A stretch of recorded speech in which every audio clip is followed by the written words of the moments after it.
Hi guys! Peace! So ayan yung truck natin. To. So kaka-hook up lang ni Neil. So bale ito yung first trip namin ngayon guys. So kahapon pinabless namin siya, di ba? So ngayon good to go na kami. Alas na pala guys? Alas 5 o'clock na, 5 o'clock na ng hapon.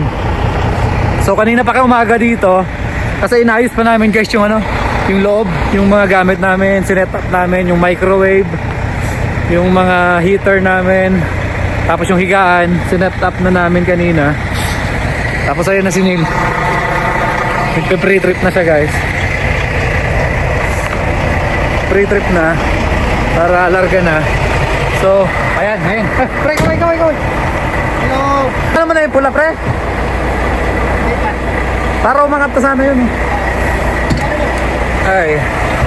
So ayun na nga guys. Okay. So nakita ko sa inyo yung loob. Naayos na rin namin. Okay, magaan lang ah. Oh, lakas talaga nyo din, oh. First trip niya ngayon guys. So punta kami ng Quebec guys, Quebec. So ang biyahe namin is Calgary to Quebec. So dapat yung biyahe namin is Ontario. So nagbago yung ruta. So Quebec na lang daw. So winter storm ngayon sa Thunder Bay. So dadaan kami siguro doon bukas ng gabi. So okay din. So malalagpasan namin guys. Ang ingay nung Naku, ang ingay nung ba't ang ingay nito? Bakit ang ingay mo Ingay ah. So hopefully mawala yung ingay na yan mamaya.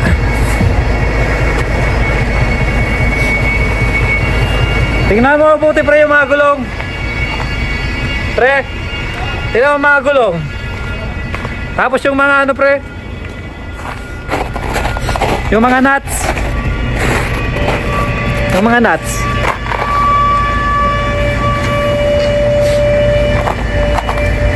Yung mga nuts.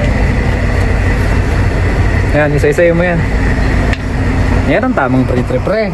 Oh, isa-isa. Hindi pa umataasan eh.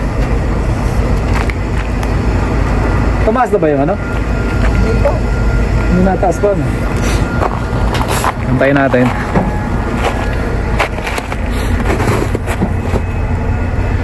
Aha. Hindi umiilaw yung taas Wala ka sa wala na clearance light. Kaya nga.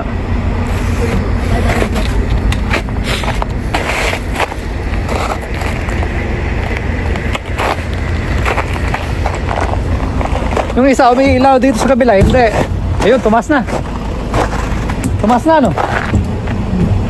Ha? Tumaas na Tumaas! Ayun Yan. Tumataas na. Tumunog kanina eh. Makapal na yung gulong ko. Ha? Makapal nga ang gulong, di ba? Makapal yung gulong eh. Hindi ito tumakbo nito, pre. Mga clearance light to Wala lang clearance light. Dali, andarin ko naman.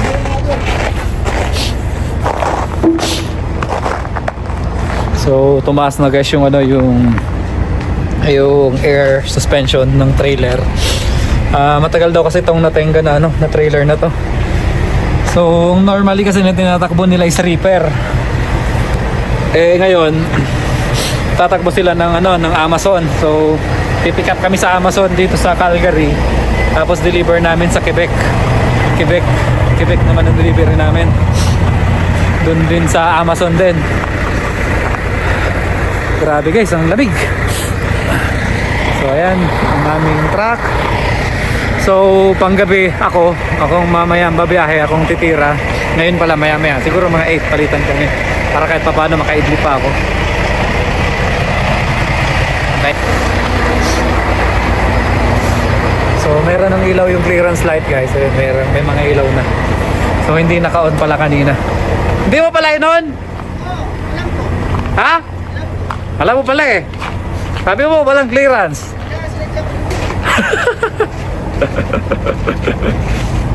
Tingnan mo yung mga nuts. Yan ang importante. O yan, may ilaw naman ah. Sabi mo wala. May ilaw pre. Kompleto.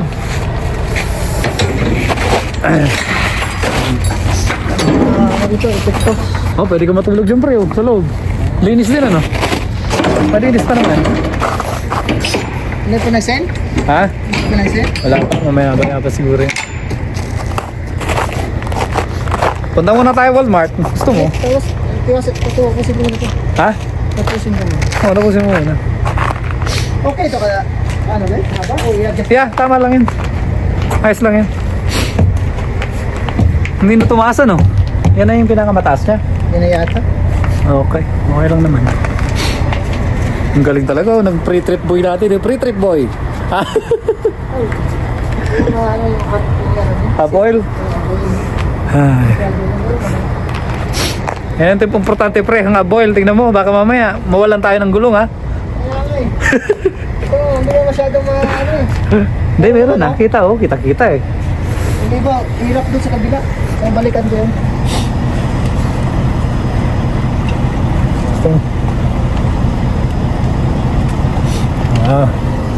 Tapos ikutan din natin ulit mamaya bago kami umalis. Ikutan ulit. Mas maganda lagi yung may double check ano guys. So yun na nga. So punta kami ngayon ng Quebec guys. So yung unang plano is Toronto. Tapos biglang binago. Kasi nag-okay yung yung account niya sa Amazon ni Neil. Kasi pinagawa kami ng account. Yung sa akin hindi pa okay. Yung kay Neil nag-okay kanina. So kaya siguro kami pinatakbo na ngayon ng Amazon papuntang Quebec. Okay na rin 'yon. Punta kami ng Quebec, mas malayo. Mas maganda yung bayad, syempre. Yung okay naman na yung mas malayo siya ng ilang kilometers ba? I think mas malayo siya ng mga 5 hours from Toronto. So, mas okay na rin siguro 'yon. Pre, okay na, good to go. Ano gagawin mo? Galing mo talaga pre ah. Hindi mo pinailawan yung mo pag light.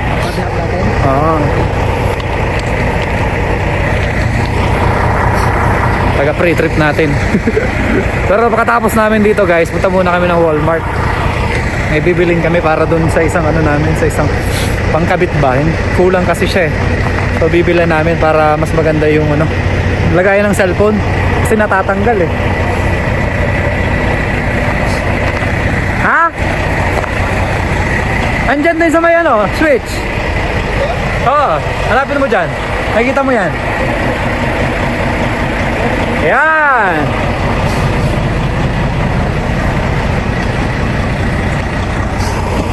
Ayan lang guys, may pag-light na. Palagyan namin dito siguro ng ilaw din dito. Kulay yellow na ilaw kasi mas maganda yung yellow sa sa winter eh. Palagyan din namin siguro. So yan. So samahan nyo kami mamaya, magpipick up tayo sa Amazon. 24 hours naman yata yung Amazon eh. So samahan nyo kami sa biyahe namin tong samahan nyo kami guys. So mamaya na lang ulit. So ayun na nga guys, sira yung buko. So pinapaano na ninil yung yung printer namin. Ito yung aming munting higaan. Pre, kaway pre. Taga saan ba? Bakit pa iba yung uniform mo pre? Alam ko, wag mo nang pansinin yan. So 3:15 pa ng madaling araw guys yung pick up namin sa Amazon. Ang problema, alas 7 pa lang. So susubukan namin pumunta ron. Baka ma-load naman kami na maaga. So para kahit pa paano makatakbo kami hanggang Saskatchewan sana. So hopefully ma-load din. So bandang mga 7:30 or mga 8 alis na rin kami dito, punta na kami ng Amazon. So balitaan namin kayo mamaya. So pinipigure din namin muna kung paano gamitin itong HP. Di marunong tong kasama ko. Pareho kami. So ayun na nga guys, 9 o'clock na ng gabi. So yung kasama ko pinatulog ko na. Pumunta kami ng Amazon para mag-pick up sana. Ang problema, masyado daw kami maaga pa. So hindi pwede yung by appointment talaga sila.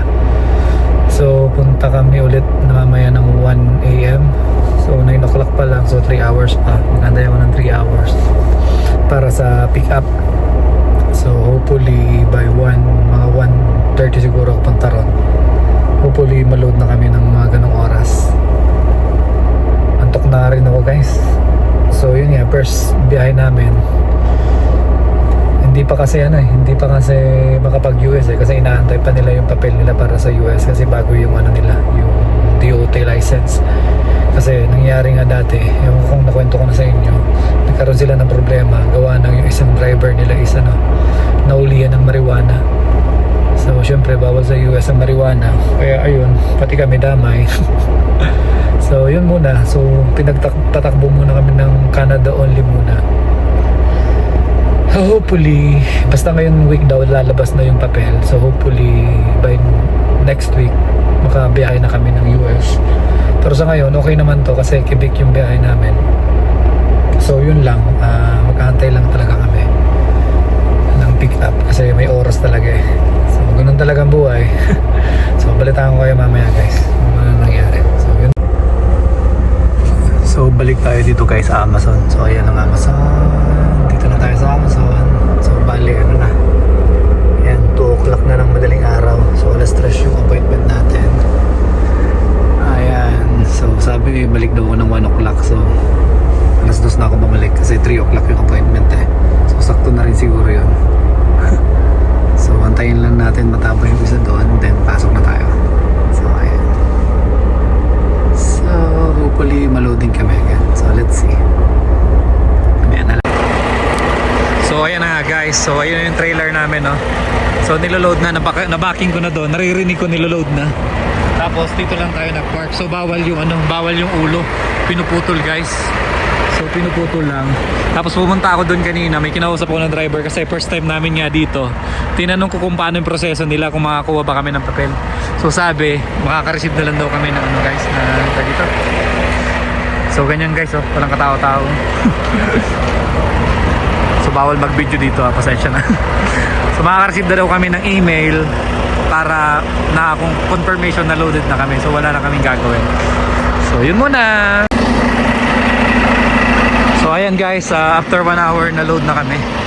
So na-hook up ko na rin. Hindi ko na video pero na-hook up ko na siya. So andito. Lamig guys, ang lamig. Punong-puno guys pala yung karga din namin eh. Hanggang dulo. Pero di ko alam kung anong karga namin kasi wala pang documents eh. Ayan oh.